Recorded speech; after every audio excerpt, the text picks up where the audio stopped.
So, first of all, I want to thank you all for joining us yet again for our, I guess this would be our fifth webinar series. So we're really making progress here. I'd like to thank Cal Lutheran and their financial planning program for hosting these webinar series. And with that, I'm going to go ahead and introduce our speaker today, who, well, first I'll put this little promotion up for you all to see about our financial planning. We have an MBA and an MS. For those of you who've heard this spiel before, thank you for your patience. For those of you who have not, we have 2 degree tracks, and I'll be talking about this again toward the end a little bit. We have an MBA, which provides students with the skills needed to transform a planning practice into planning business or pursue leadership positions within a firm. Our MS in financial planning is really designed for students who want to specialize in a particular aspect of financial planning or wealth management, and we have a variety of electives that we offer as well. So with that, I would love to welcome and introduce Mr. Jeffrey Lang, our guest speaker today. Hello, Jeff. How are you? I'm well, thank you for having me. Great. So Jeff is the Director of Supervision for the Southeast Division and a financial planner of Lincoln Financial Advisors, a registered investment advisor and broker-dealer. He attended Townsend University in Baltimore, Maryland. He received his Certified Financial Planner certificate from the College for Financial Planning in 1984. And Jeff has also earned a Chartered Leadership Fellow and Chartered Life Underwriter designation from the American College. He attended Richard D. Irwin Graduate School of the American College, where he earned a Master's of Science in Financial Services degree in 1992, the Master's of Science in Management degree in 1995, and Chartered Leadership Fellow designation in 2004, and a Chartered Life Underwriter designation in 2012. Jeff is a PhD candidate in the Financial and Retirement Planning program at American College currently. He's been a member of our adjunct faculty for professional studies for the CFP. Oh, I'm so sorry, I misread that. He's been a member of the adjunct faculty for Baltimore and for Villa Julia College as a CFP, and he's frequently invited as a guest lecturer at the American College, University of Maryland, University of Baltimore, and other professional associations. He also served as the Financial Planning Association of Maryland's president in 2003 and its chairman in 2004. So with that, Jeff, I'm going to let you take it from here and just give me a cue or let me know when you'd like me to switch over slides. Wonderful. Thank you very much. Listen, I appreciate it. I'm joining a society for the prevention of cruelty through reading bios. And so in my world, I say, it's in the book. And so we end up doing that because it's boring. I know it's got to be boring to you. It's certainly boring to me. It's hard to put 42 years of practice in a couple of sentences that make you feel relevant. What I'd like to do, though, first is to share with you, I think, one of the most important questions I've ever heard in the industry. It's got applicability across every industry, and more importantly, it gets to the crux of communication. Client communication is how I'm continuing the conversation about persuasion versus manipulation. So Mark Scheer asked, what do you need to see, hear, or understand to feel comfortable about moving forward? That helps us assess their mechanism for gathering information, for assessing information. And it's very important to me, if I said, Cindy, what do you need to see? And you're not a visual. So I may be sending you communication that is only partially usable for you. And so I would suggest to you that this is so important to assess people's, besides that, they're going to tell you what they need. And you may very quickly figure out that what they need is not what they said they needed. And so it'd be very important. So sometimes we're, as my daddy says, it ain't the bus you see, but the bus you didn't. It's possible that in communicating, they're looking for something that's pretty much irrelevant. It doesn't really inform them enough. It doesn't give them enough information, or it's a non sequitur. It's a red herring. So it's not the real reason that they are not moving forward. Next slide, please.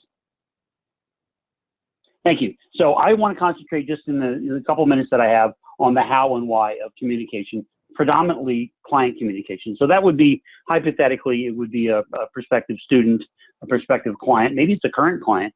It could be just about anybody who you want to curry favor with.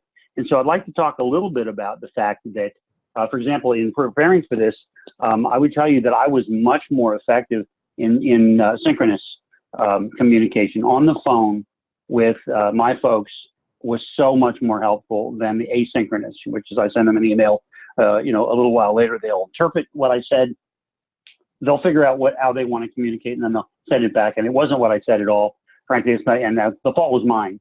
I would argue that it's really important to know when to go with face-to-face. Notice what we're doing now with the video. And I think, of course, this video of me is probably classified as cruel and unusual. But at least you get a chance to say who's talking, and you get a chance to feel more comfortable and connected. So the how is important, because I think that sometimes we use the wrong medium for the wrong message.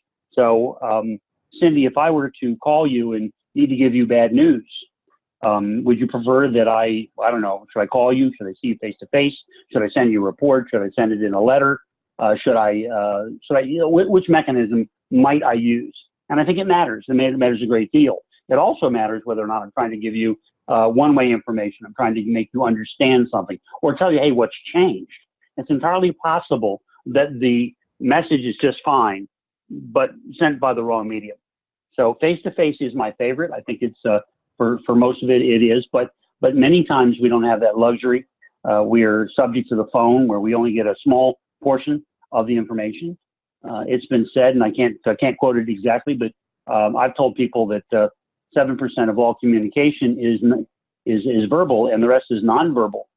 So wouldn't it be great if you could layer the visual, the kinesthetic, the auditory, the dynamics of a voice, maybe hand gestures, maybe some information that you send them ahead of time, or maybe some information you're going to send them later. It would be very important for us to know why we're trying to communicate things, and then modify the how. So I would say that more relationships are ripped apart by text and email than built. My opinion. I hope to spur some conversation with you all. I would think a hard copy letter is a really great idea. If you have already talked, we've already talked a little bit. We've discussed our differences, or we've come to some conclusion as to how to move forward. And this hard copy, physical, tangible letter might be one of the ways that we would nail down our commitment to each other. Now, prospectus. Oh, this is my favorite. I spent 42 years as a financial planner and 32 years in management.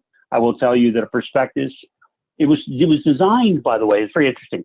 It was designed to give people more information in addition to the information that the advisor might provide them, hoping to mitigate, tamp down, if you will, the bias. Now what happens is I get this prospectus, it's too big, it's got too many small letters in there.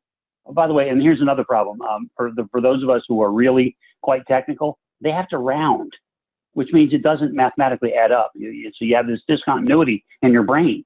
You're saying, wait a minute, I got information. And here's the deal. Most people think that a prospectus and disclosures and disclaimers are designed to reaffirm your decision for either this product or this person. So what happens is initially, regulatorily, they said, don't listen to those guys.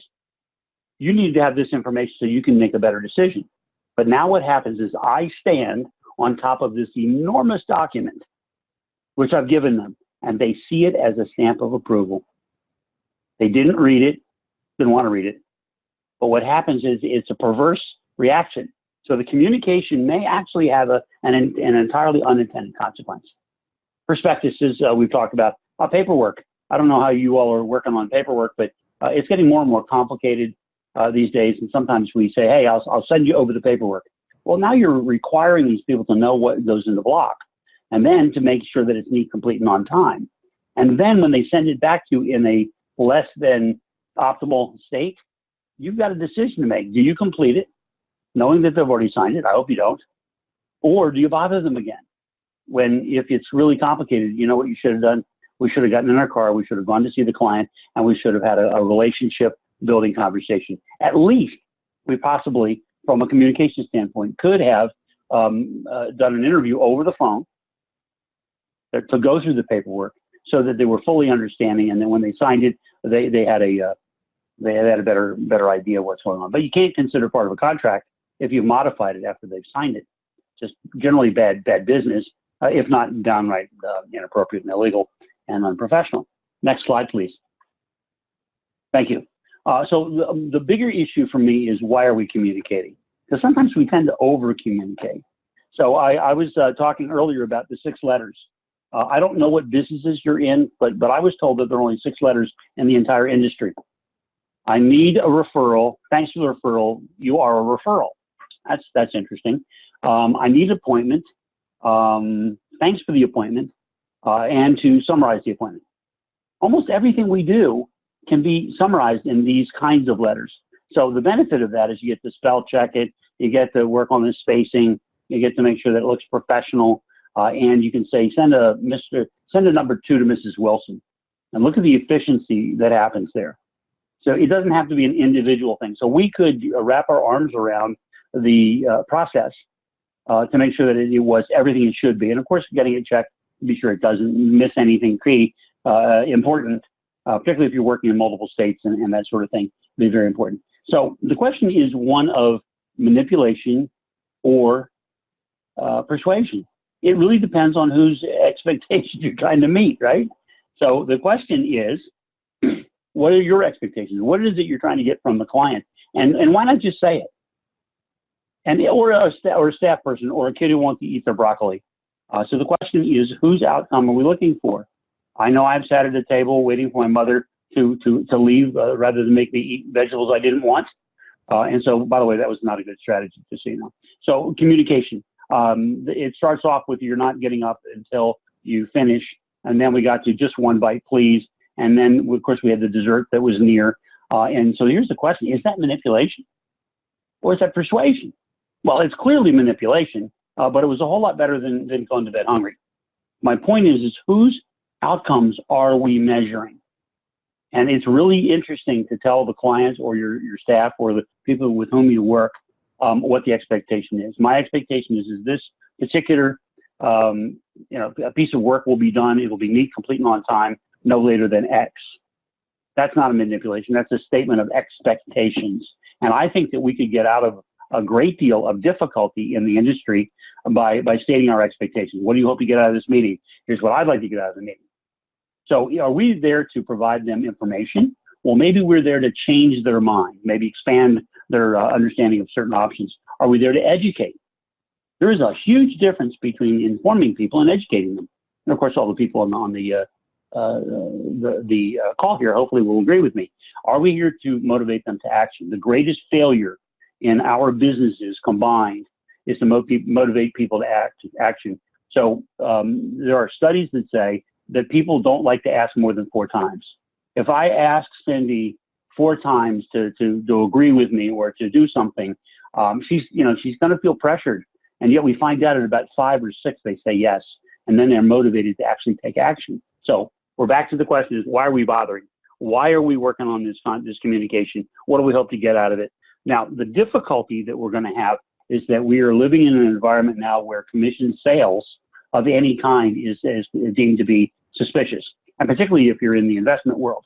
So people can sell a car and get a commission, we're okay. But if you work on an investment, it looks like that piece that was paid as compensation could have been invested, and as you can tell, that would be a challenge. But we're working on the fact that people do a professional job for professional compensation, and when we communicate, one of the most important communications is how we get paid.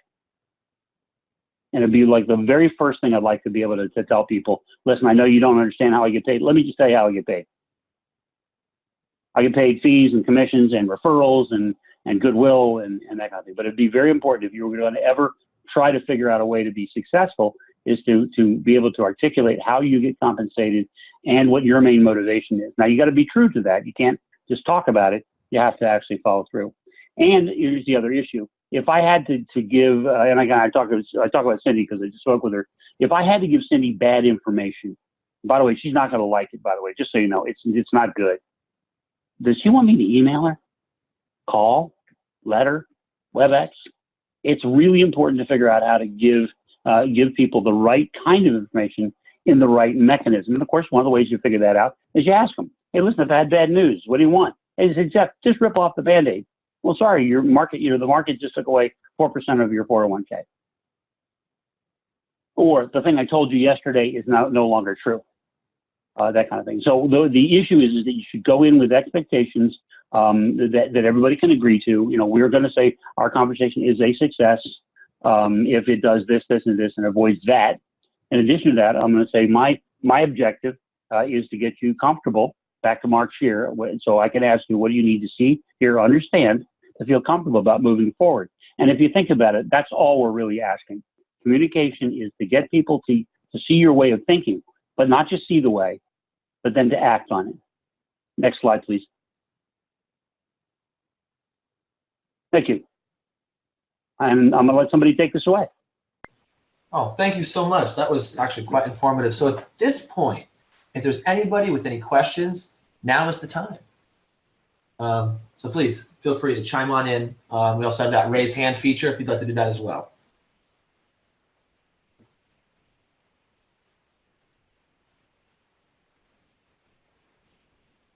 Terry, do you have any questions for Jeff? I just, can you hear me? Yeah, I can hear you. Okay. Yeah, okay. So I just found it interesting that the whole idea of, you know, if I have to give you bad news, how would you like to receive it? I've just always assumed that if I'm going to give bad news that they're not going to like it, that I would just simply tell them directly. I assumed that they would want it verbally. Worst case scenario, over the phone, you know, if I couldn't talk to them directly. Are there any stats or any information on where the numbers bear out in that and how effective that has been? Yes, there is. Let me try and find it, and I'll get it to Cindy so she can distribute it. But absolutely, there's this is the issue of synchronous versus asynchronous information. If I send it to you and I said, well, but I sent you a memo, are you as happy as having a conversation? Because honestly, I really do. If I disappointed you in some way or you're frustrated, I want to hear you. Otherwise, we're not partnering in some solution. What I have is a we and a they. Clearly don't want to do that. And so, believe it or not, one of the very best ideas that came out of one of these projects was in the first meeting to say, hey, if I've got to give you bad news, how do you want it? Rip the Band-Aid a little at a time. You want to soak it off? Do you want me to send you stuff so you can read first? Or do you want me to tell you what you need to know and then send you something so you can read about it? It would be wonderful. But what happens is, you know, the world's complex. And I find that when you work with clients that are either married or they're partners, business partners or life partners, they're together because they are really different. They're not the same. And to assume that you can provide any notification, by the way, good or bad, in the same message is probably folly. So I would want to understand in each party, how do you want to see it? What do you want to do? My wife is a visual. And so if you can give her a pretty picture, she's got it. For me, I want to see the 48 pages of stuff behind it. And so you can't treat us the same. So it would be really an interesting idea to be able to say, I hope not to disappoint you. I hope that the world doesn't change what we're talking about and then the direction we've agreed. But if it did, how would you want me? I think there's nothing better than face-to-face, even this face. And so it'd be really important to have that relationship. But so one last thing, and if you don't mind, let me just say this to you. DOL, you know, the Department of Labor was a real pain in the neck for a while, but it gave us 4 gifts, 4 unbelievable gifts. It told us about information. It told us about education. It told us about advice when we're giving advice and implementation. So it doesn't matter what business you're in. You're either helping somebody do something or you're just generally informing them, or you're telling them that they need to know more about that, deeper dive, if you will. Here are the 4 options for buying cars. And then finally here's what I would do if I were you. And while you don't have to be a financial advisor or a CPA or another professional, I think we do this in every single day. So it would be really neat to be able to say, listen, Terry, I'm just informing you. I'm giving you the information you need. Here's the new rule on filing Social Security. And we're all good. Or I'll say, hey, listen, did you read that thing? Let's talk a little bit about how you would apply that. So now I'm educating on that. And again, it's up to your level of desire. But then finally, you can say, listen, Jeff, this is all great, but what do you want me to do? That's advice. And you know, that's all well and good, but most of us have gotten advice that we didn't follow. We didn't finish following it. And I believe that one of the hardest conversations I have is to ask people, did I stutter? Did I misunderstand you? Did you not say that this is important? Didn't you say that your grandkids were the most important people in the world? Didn't you tell me that this is what you wanted? If that's what you wanted, we're not even close to fulfilling that. So what do I need to say? What do you need to see, hear, understand to feel comfortable about actually taking that final action? And this could be, by the way, enrolling in the MBA program, right? Same kind of thing. You said it was important, but we don't seem to see the action step following through. Does that help at all? Oh yeah, I think that's wonderful. I mean, it just kind of puts another sort of perspective on getting that client buy-in, but having them involved in how they want information communicated to them. It just kind of takes it to another level. And I guess I'm surprised that I never thought of it that way before, in terms of how do you want this communicated to you? I just assumed that I almost like throw everything against the wall and then just kind of figure it out ultimately. No, I'm with you. To be able to zero in. And so Terry, let me also remind you, because this is an important thing. When people say, well, it's my client. No, they're multiple people and they think really differently. And so I think you got to double it up. How do you want to hear the bad news? How do you want to hear the bad news?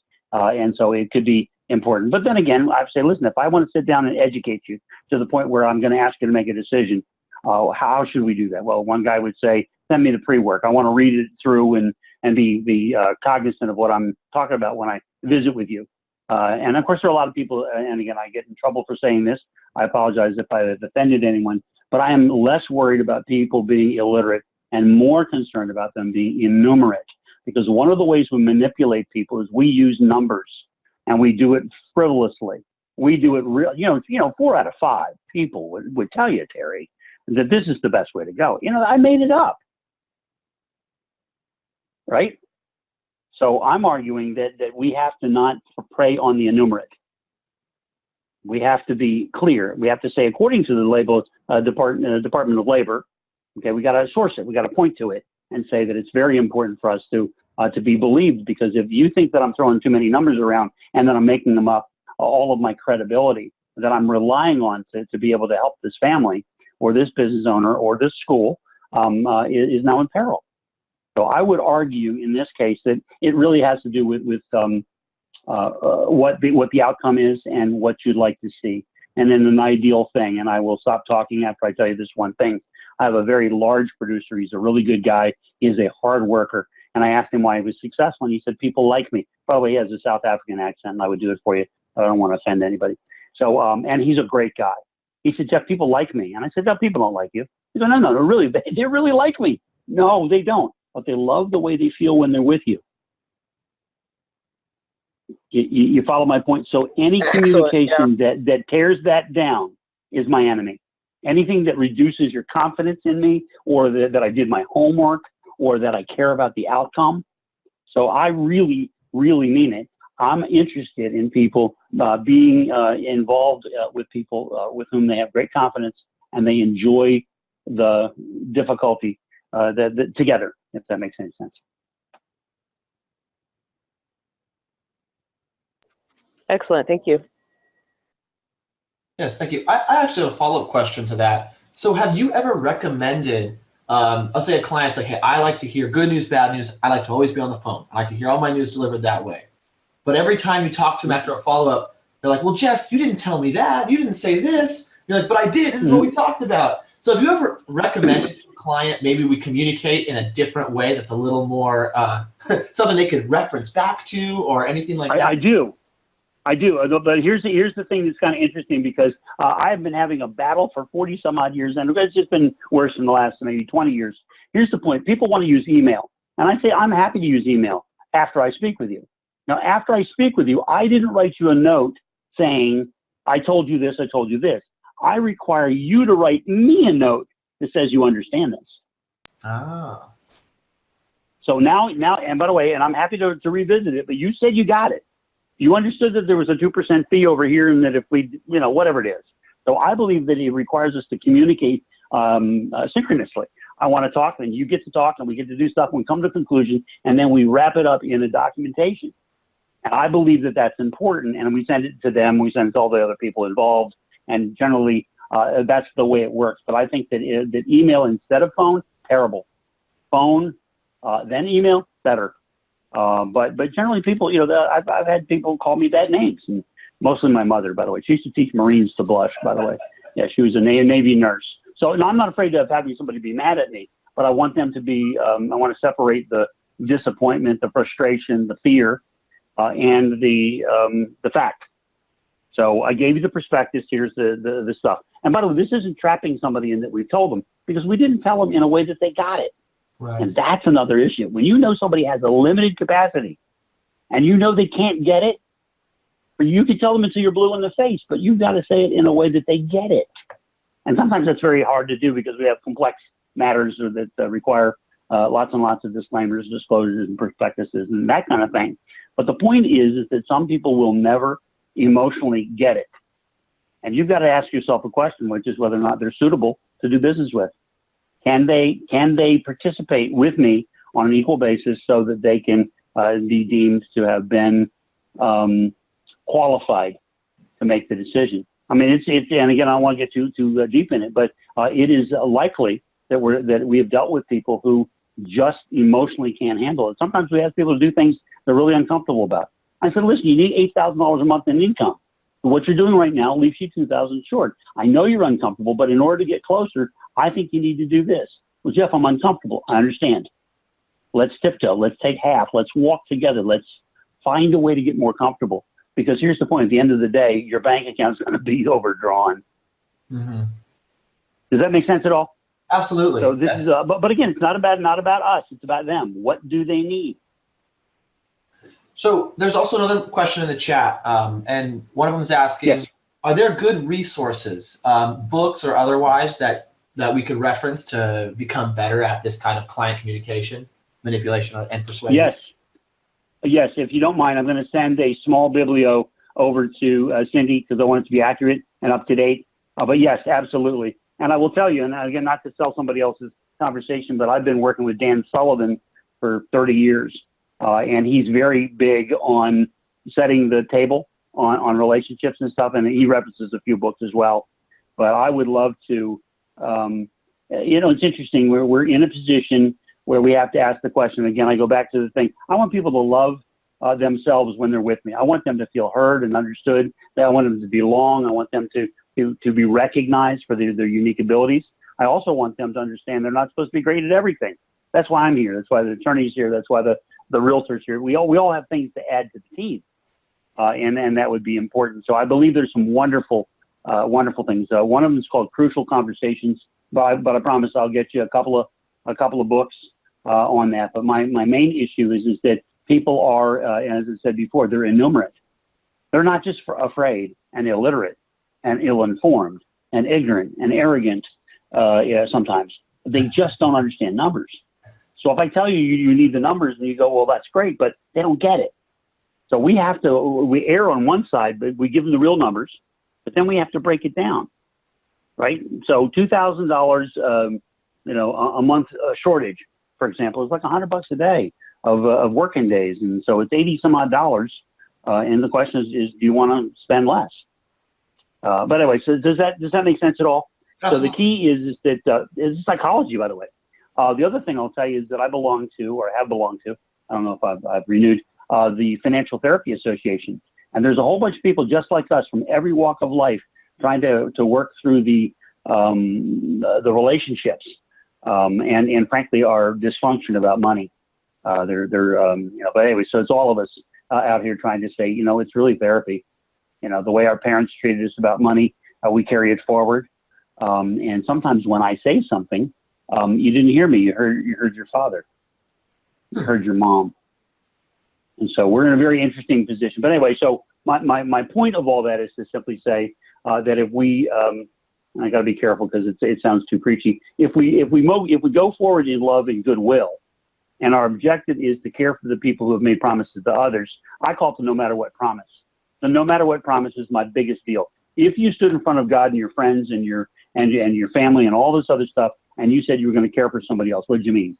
Kind of, sort of, maybe a little bit, halfway? No, what you said was you said, honey, or what's his face? That's what my wife calls me. I want you to know that I want you to be okay no matter what. So my argument is, so how are you doing on no matter what promise? And the answer is pretty short. We didn't have critical conversations. We didn't talk about this stuff. And so my attitude is, if there's work to be done on helping people to fulfill their obligation, not to themselves, but to the other people they love, kind of our place. Where you live, and this applies to real estate and taxes and family relationships and just about everything. And so it's a really wonderful thing. So the main issue is that, we're supposed to seek to understand before seeking to be understood. I get that. But people talk to us out of pure greed or fear.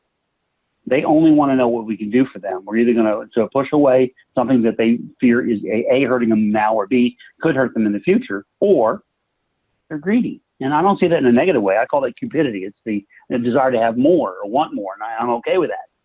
But it's very important. But they're really not in this relationship for us at all. They're in because they're either afraid or they're greed is just being afraid of not having enough. So maybe it's just pure greed. Who knows, right? Or fear. So does that make sense? That makes perfect sense. Thank you. My pleasure. I think I talked more than I was supposed to. I apologize. No, this is great. I really appreciated that. And we'll be sure to distribute handouts for everyone that is here today of any kind of supplemental material that Jeff passes along to Cindy. Before we conclude, does anyone else have any other questions, comments, insights?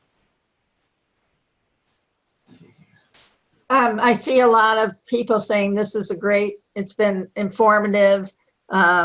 So it's just so you know, Jeff, everybody appreciates what you presented today. Yes, thank you. And they look forward to the handouts. Yes, I appreciate that. So let's talk about this for 1 second, if you don't mind. I have another session a week from now, and the question would be, would anybody like to hear something specific? Because I want to be sure that I deliver to you. See, this is me asking you how you want to inform me about what you want. It's kind of interesting, right? So just give it a thought, but I would love to hear some specifics so I can deliver for you on the next session as well. Well, thank you. Hey, Brett, do you have any comment that you want to add on what you'd like to see next week?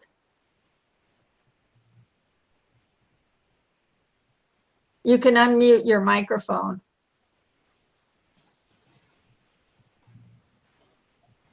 Well, and if nobody Finally, the thing that I find frustrating as a tax person is just trying to get clients to do what seems to be the right thing from our perspective, and then they're just constantly not doing it. And I think we've explained, I think we've told them, but it's just they just don't do it. It's just so frustrating. Sorry.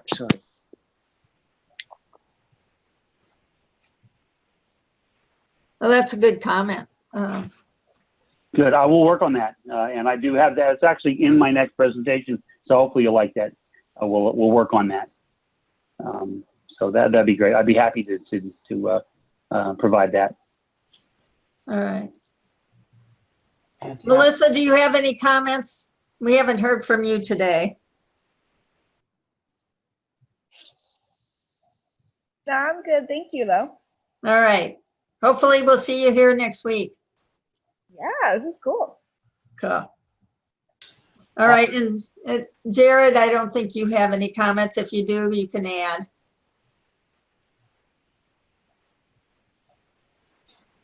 Oh, if not, then Jeff, thank you so much for your time, for everything. I really appreciate all this. This has been very informative, especially for someone who, I'm just lucky enough to get to host these things, but I have no financial background. So it's fun to learn all sorts of different methods and just this world. So thank you.